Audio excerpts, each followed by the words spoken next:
Persidangan Perniagaan Kebangsaan 2023 antara lain bertujuan sebagai usaha mencari kaedah bagi merangsang kerjasama antara sektor awam dan swasta ke arah mencapai wawasan Brunei 2035 di samping memajukan ekonomi digital yang mampan.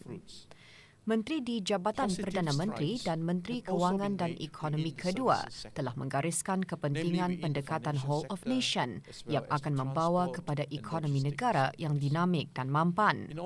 Yang berhormat Datuk Seri Setia, Dr. Awang Haji Muhammad Aminuddin bin Abdullah menyatakan untuk meneruskan matlamat bersama dalam kepelbagaian ekonomi dan juga untuk mencapai pertumbuhan ekonomi yang lebih tinggi, sektor awam dan sektor swasta perlu bekerjasama.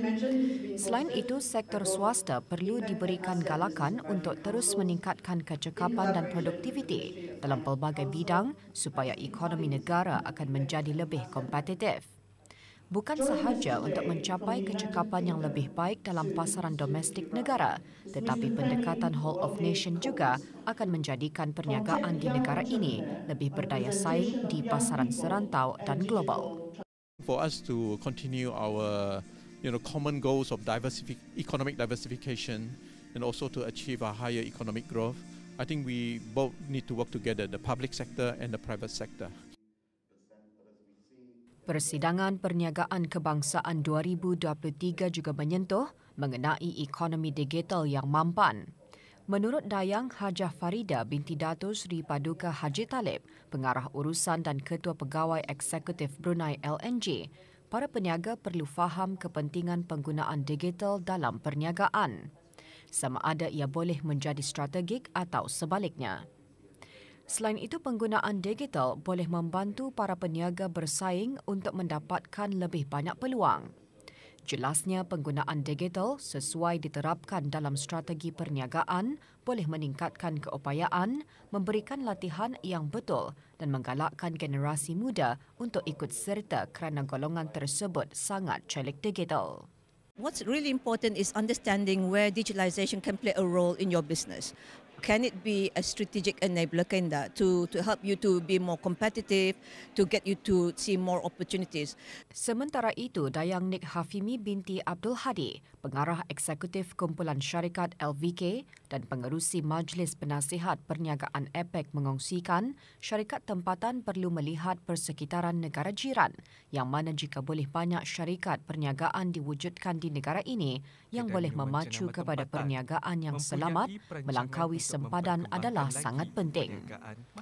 Tambahnya, meskipun negara ini bukan sebuah negara yang besar, tetapi pendekatan yang bersesuaian boleh digunakan supaya dapat diintegrasikan ke dalam pasaran yang lebih besar. So as Bruneian businesses, I feel that we should look more within our immediate neighbours. We live on a huge island, and if we could create our businesses and drive our businesses to service what is beyond our own borders. Penaik tarafan Ekonomi Koridor Brunei Guangxi BGEC antara Kerajaan ke bawah Duli Yang Maha Mulia Paduka Seri Baginda Sultan dan Yang di-Pertuan Negara Brunei Darussalam dan Kerajaan Wilayah Autonomi Guangxi Shuang Republik Rakyat China telah dimeterai pada majlis menandatangani Memorandum Persefahaman MOU antara kedua-dua belah pihak. Majlis penandatanganan perjanjian diadakan sempena mesyuarat Jawatankuasa Kerjasama Bersama Ekonomi Koridor Brunei Guangxi BGEC JCC kali ketiga yang diadakan secara dalam talian. MOU bagi penaik tarafan ekonomi itu menandakan komitmen berterusan daripada kedua-dua pihak untuk mengukuhkan lagi kerjasama dan perkembangan BGEC yang ditubuhkan melalui MOU yang ditandatangani oleh kedua-dua pihak semasa Expo China ASEAN Car Expo pada 17 September 2014 di Nanning, Guangxi. Mesyuarat BGEC JCC tersebut mengiktiraf kemajuan yang dicapai dalam kerjasama BGEC dan kerjasama ekonomi dan perdagangan yang berterusan dan semakin erat di antara negara Brunei Darussalam dan Guangxi serta pembangunan pelbagai projek-projek kerjasama di bawah rangka kerja BGEC.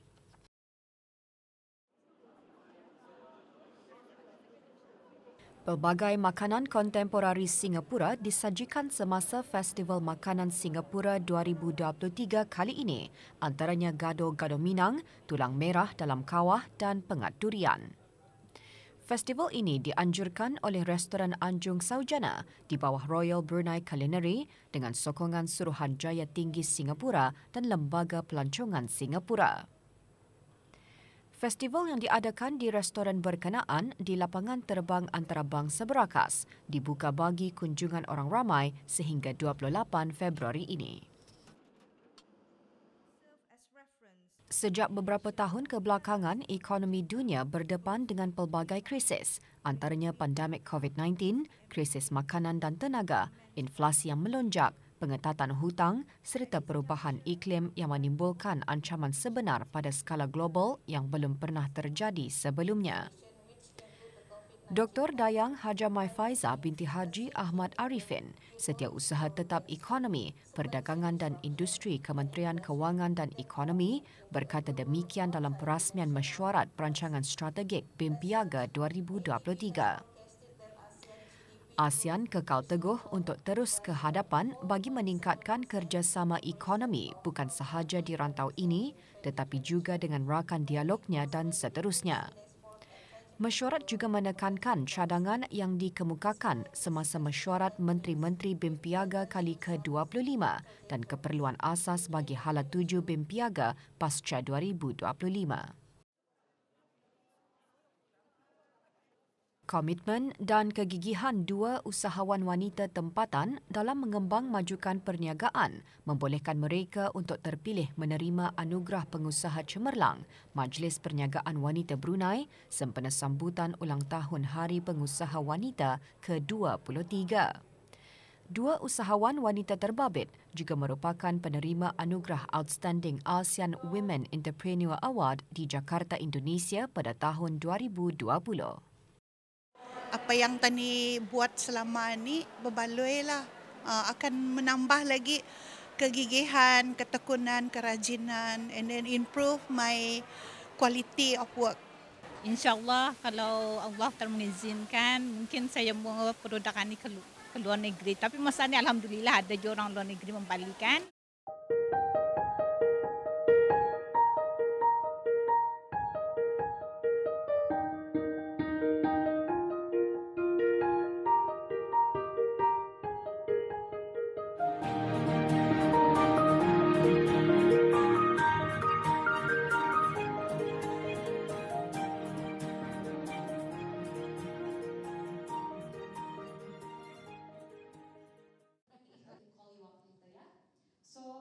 Dalam mendukung hasrat negara untuk memajukan sebuah ekonomi digital yang mampan, kemahiran dan ilmu pengetahuan yang sedia ada berpotensi untuk disejajarkan lagi melalui perubahan pemikiran secara menyeluruh. Ketua Pegawai Eksekutif Dynamic Technologies dan Pengerusi Majlis Penasihat Perniagaan ASEAN Brunei menyatakan bagi mencapai matlamat perubahan tersebut, usahawan muda perlu terlibat dalam membina satu sistem yang mana boleh dijual ke seluruh dunia. We need to think as such in order to actually contribute for Brunei as a nation. Because if we think just for the nation, the market is very small. So if we think regional, we can actually use the technology advancement we have in the nation and grow abroad, then we can at least bring in good GDP growth in our country. And then also answer to our diversification for Brunei. Sementara itu, Ketua Pegawai Eksekutif Imagine Sendirian Berhad dan Pengerusi Majlis Penasihat Perniagaan APEC Brunei menggariskan beberapa kelebihan yang boleh dibawa menerusi konsep Smart Nation atau negara pintar. We sort of adapted and changed our lifestyles a little bit, isn't it? Even for something simple things as food. Yeah, businesses out there had to adapt really quickly, where people can communicate and transact with us digitally. Dengan menggunakan pendekatan yang unik iaitu khidmat menyebarkan cinta terhadap pembelajaran boleh menjadi sebagai sumber pendapatan kepada usahawan lepasan graduan universiti tempatan. The Learners Bar Enterprise diwujudkan bagi membantu individu agar cinta atau suka belajar. Usahawan ini telah menggunakan kaedah yang agak mudah iaitu dengan menyediakan persekitaran yang sangat selesa sehingga boleh menarik minat seseorang untuk lebih cenderung kepada pembelajaran.